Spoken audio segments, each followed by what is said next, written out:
Selamat datang kembali di pembahasan mendalam kita. Kali ini, sumber kita adalah bab 8 dari The Laws of Human Nature, karya Robert Greene. Fokusnya cukup radikal ya. Bagaimana sikap kita, cara kita memandang dunia, itu bukan cuma soal perasaan aja. Bukan sekedar positive thinking gitu ya? Iya, bukan cuma itu. Tapi benar-benar bisa membentuk realitas dan keadaan hidup Anda. Nah, kita akan bongkar nih, gimana sikap bisa jadi alat. Tapi juga bisa jadi bentuk sabotase diri yang tersembunyi, itu yang menarik. Hukum sabotase diri kan di bab ini. Betul, itu dia poinnya. Ini gagasan yang kuat loh, karena langsung nyentuh soal kendali personal kita.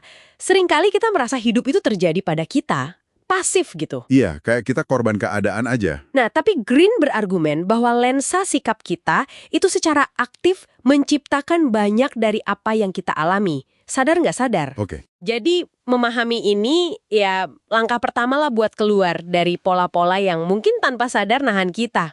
Oke, jadi konsep kuncinya di sini kita nggak lihat dunia apa adanya gitu ya. Tepat, kita lihatnya lewat lensa sikap. Saya suka kutipan Carl Jung yang dikutip Greene, sikap adalah kesiapan jiwa untuk bertindak atau bereaksi dengan cara tertentu.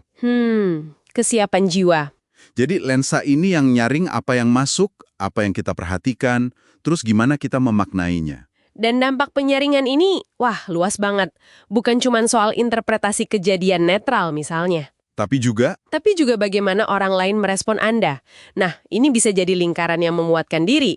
Bisa positif, bisa negatif. oh jadi kayak bola salju gitu ya? Bisa dibilang gitu. Yang menarik, dia menekankan pentingnya percaya sama kekuatan sikap ini. Bahkan sampai bilang ya, sedikit melebih-lebihkan peran kemauan keras itu nggak apa-apa. Kenapa gitu? Karena keyakinan itu sendiri tampaknya punya efek memicu perubahan positif. Kayak placebo efek buat mental kita mungkin ya. Menarik. Nah, Greene lalu bedain dua kutub sikap nih. Ada sikap terbatas, yang negatif. Oke. Ini seringkali katanya sih akarnya dari rasa takut atau kerentanan di masa lalu. Bikin kita tanpa sadar menyempitkan dunia kita. Biar nggak ketemu kejutan atau rasa sakit lagi gitu ya? Iya, semacam itu. Jadi fokusnya defensif bukan pada pertumbuhan. Nah ini kedengarannya kayak resep jitu buat sabotase diri ya kan? Banget, betul sekali. Sikap terbatas ini adalah mekanisme utama di balik apa yang Greene sebut hukum sabotase diri. Jadi ini inti sabotase dirinya. Salah satu intinya, iya.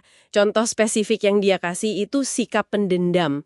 Tipe orang yang selalu merasa kurang dihargai.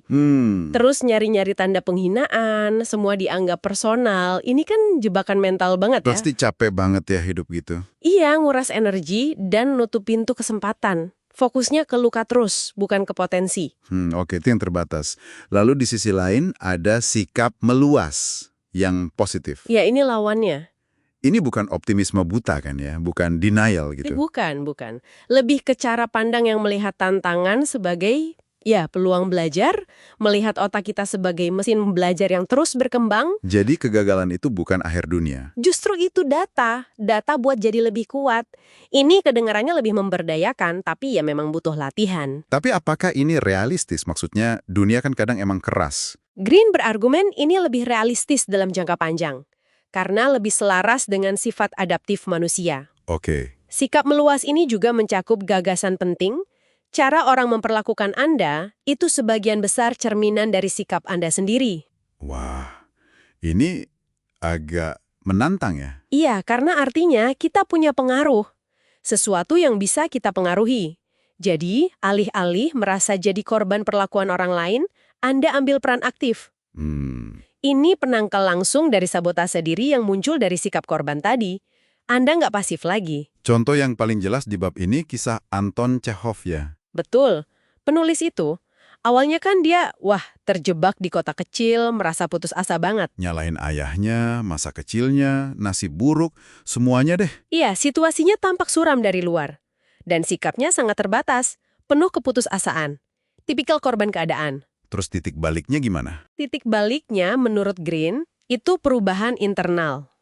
Di dalam dirinya, Chekhov mulai melihat tantangan hidupnya, harus kerja keras jadi tutor, itu bukan beban, tapi sebagai arena buat buktiin sesuatu ke dirinya sendiri. Dia nemu semacam kepuasan gitu loh, dalam mengatasi kesulitan. Oh, jadi dari situ ya mulainya ya? Iya, Perubahan sikap ini puncaknya pas dia tiba-tiba merasa empati sama orang tuanya, ngerti perjuangan mereka. Disinilah dia mulai memeras budak dari dirinya sendiri, katanya. Membebaskan diri dari pola pikir korban itu ya? Tepat. Dan yang penting, perubahan sikap ini terjadi sebelum keadaan eksternalnya membaik secara signifikan. Sikap dulu yang berubah. Nah, ini penting banget. Ini membawa kita ke pertanyaan, gimana caranya Anda, pendengar kami, bisa menerapkan ini? Langkah pertama ya, kayaknya kesadaran diri yang jujur dulu deh. Coba perhatikan pola sikap Anda sendiri. Kapan nih saya cenderung defensif? Kapan pesimis?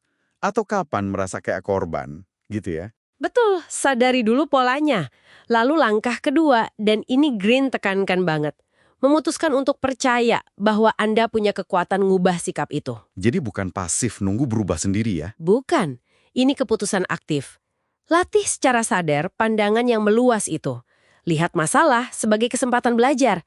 Percaya sama kapasitas Anda buat belajar. Kalau gagal gimana? Tanggapi kemunduran dengan kegigihan. Coba lagi. Dan anggap interaksi sosial itu cermin sikap Anda yang bisa diatur ulang. Ini kerja aktif melawan sabotase diri. Green bahkan bilang, lihatlah pembentukan sikap Anda sebagai ciptaan terpenting Anda dalam hidup. Wah, ini dalam ya. Iya kan? Ini benar-benar menempatkan tanggung jawab dan juga kekuatan di tangan kita sendiri. Jadi inti dari bab 8 ini, sikap Anda itu bukan takdir yang kaku. Bentuk ulang. Alat ampuh buat ngubah pengalaman Anda tentang dunia. Dan pada akhirnya, mungkin juga keadaan Anda. Jadi mengubah sikap itu langkah fundamental buat menghentikan sabotase diri. Betul. Sebagai penutup nih, coba kita renungkan ini bareng-bareng. Gimana kalau batasan terbesar yang Anda hadapi sekarang itu? Bukan kurangnya sumber daya atau rintangan di luar sana, tapi justru dinding tak kasat mata yang dibangun oleh sikap Anda sendiri, yang mungkin udah mendarah daging banget sampai nggak terasa lagi. Wah, Nah, pertanyaannya, perubahan perspektif sekecil apa? Satu aja yang bisa Anda coba eksperimenkan mulai hari ini. Cuma buat lihat kemungkinan baru apa yang bisa kebuka. coba pikirkan itu. Terima kasih sudah menyimak pembahasan mendalam kita. Sampai jumpa lagi.